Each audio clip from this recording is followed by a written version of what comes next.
யுஜிசியின் புதிய விதிகளுக்கு எதிராக தமிழ்நாடு முதலமைச்சர் மு.க.ஸ்டாலின் கொண்டு வந்த தனி தீர்மானம் ஜனவரி 9ஆம் தேதி சட்டப்பேரவையில் ஒருமனதாக நிறைவேறியிருக்கிறது. யுஜிசி அப்படி என்ன விதிமுறைகளை கொண்டு வந்திருக்கிறது? தமிழ்நாடு அரசு இந்த விதிகளை எதிர்க்க என்ன காரணம்?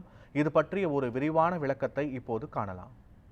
UGC the university grant commission, தமிழ்ல பல்கலைக்கழக மானிய குழு. இது இந்திய பல்கலைக்கழக கல்வியை ஒருங்கிணைக்கிறது, மேற்பார்வையிடுறது, கல்வி தரத்தை ஒழுங்குபடுத்துறது, பல்கலைக்கழகங்களுக்கு நிதி உதவி செய்யறது போன்ற பல பணிகளை செய்யுது. கடந்த ஜனவரி 6ஆம் தேதி பல்கலைக்கழகங்கள்ல பின்பற்ற வேண்டிய புதிய விதிமுறைகளை வெளியிட்டு இருந்துச்சு யுஜிசி. அதுல சில விதிமுறைகள் சர்ச்சையை கிளப்பியிருக்கு. முதல்ல துணைவேந்தர் நியமனம் குறித்த விதிமுறை. பொதுவா பல்கலைக்கழக துணைவேந்தரை நியமனம் செய்யும் தேடுதல் குழுவில் ஒரு தலைவரும் 2 உறுப்பினர்களும் இருப்பாங்க.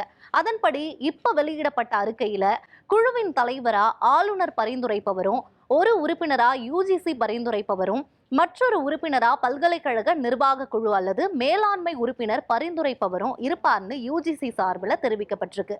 ஆனா இதுக்கு முன்னாடியெல்லாம் குழுவோட தலைவரா மாநில அரசு சார்பில் பரிந்துரைக்கப்பட்ட ஒருவர் தான் இருப்பாங்க.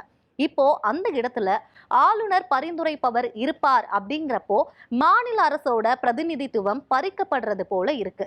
அதே போல கல்வியாளர்கள் மட்டும் இல்லாம பொது நிர்வாகத்துறையில அனுபவம் உள்ளவர்களும் துணைவேந்தர்களா நியமிக்கப்படலாம்னு மானிய குழு விதிகள்ல சொல்லப்பட்டிருக்கு. இதற்கு கல்வியாளர்களிடையே கடுமையான எதிர்ப்பும் எழுந்திருக்கு. இரண்டாவதா பேராசிரியர்களோட நியமனம் குறித்த விதிமுறை. உதவி பேராசிரியருக்கு PhD பட்டம் இருந்தா நெட் செட் தகுதி தேர்வு அவசியம் கிடையாதுன்னு யுஜிசி தரப்புல தெரிவிக்கப்பட்டிருந்துச்சு. PhD முடிக்காத பட்சத்துல தகுதி தேர்வை கண்டிப்பா கிளியர் பண்ணியிருக்கணும். அதுக்கடுத்ததா இணை பேராசிரியருக்கு PhD முடிச்சிருக்கணும், நெட் இல்லைன்னா செட் கிளியர் பண்ணியிருக்கணும், குறைஞ்சது 8 இயர்ஸ் ஆச்சும் டீச்சிங் எக்ஸ்பீரியன்ஸ் இருக்கணும். அடுத்ததா பேராசிரியருக்கு PhD முடிச்சிருக்கணும், நெட் இல்லைன்னா செட் கிளியர் பண்ணியிருக்கணும், குறைஞ்சது 10 இயர்ஸ் ஆவது டீச்சிங் எக்ஸ்பீரியன்ஸ் இருக்கணும். விதிகளை பின்பற்றாத பல்கலைக்கழகங்கள்ல யுஜிசி அமைக்கும் விசாரணை குழு விசாரணை நடத்தும்னோ, அதுல உண்மை தெரிய வந்தா பல்கலைக்கழகங்களோட அங்கீகாரம் ரத்து செய்யப்படும்னோ யுஜிசி தெரிவிச்சிருக்கு. பட்டம் வழங்கும் உரிமை பறிக்கப்பட்டு யுஜிசி ஸ்கீம்ஸ்ல பங்கேற்கவும் தடை விதிக்கப்படும்னு சொல்லியிருக்காங்க. ஆன்லைன் கிளாஸஸ் நடத்தவும் தடை விதிக்கப்படும்னு சொல்லியிருக்காங்க.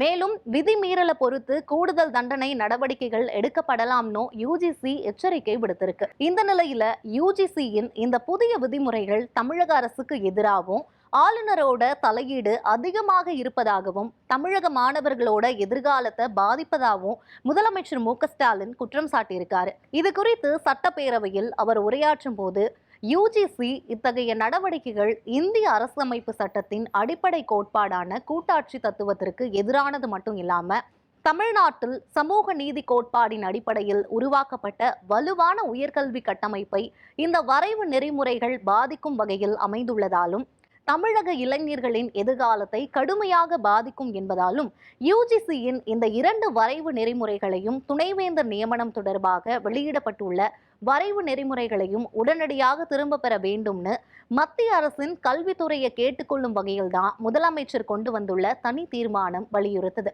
யுஜிசி இந்த வரைவு அறிக்கையில இருக்கக்கூடிய அம்சங்கள் அனைத்தையும் அப்படியே கொண்டு வர போறாங்களா, இல்ல திருத்தங்களை ஏதாவது மேற்கொள்ள போறாங்களான்னு பொறுத்திருந்து தான் நம்ம பார்க்கணும்.